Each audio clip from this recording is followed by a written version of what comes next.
এক বন্ধু প্রশ্ন করছে যে শবে বরাতের নামাজ কত রেকাত এবং কিভাবে পড়িতে লাগে। তো মনে রাখবেন, শবে বরাতের রাত একটি গুরুত্বপূর্ণ এবং ফজিলতপূর্ণ রাত। এ রাত্রে যদি কোনো ব্যক্তি সঠিক নিয়মে ইবাদত করে, আল্লাহ তাবারক ওয়া তাআলা ওই বান্দার জীবনের সমস্ত গুনাহ খাতা মাফ করিয়া দিবে এবং মনের সকল জায়েজ কামনাকে আল্লাহ তাআলা পুরা করিয়া দেয়।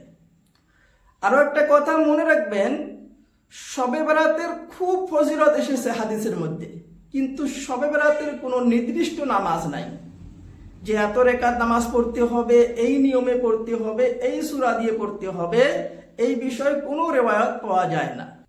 তো শবে বরাতের রাত্রে কি নামাজ পড়বেন? নফল নামাজ পড়বেন, বিশেষ করে তাহাজ্জুদের নামাজ পড়বেন এবং সালাতুত তাসবিহ নামাজ পড়বেন। আর বেশি বেশি করে কোরআন তেলাওয়াত করবেন, আল্লাহর জিকির আজকার করবেন, আর আল্লাহর কাছে দুই হাত তুলিয়ে আল্লাহর কাছে কান দিবেন। আল্লাহ তাবারক ওয়া তাআলা সকল গুনাহ মাফ করিয়া দিবে।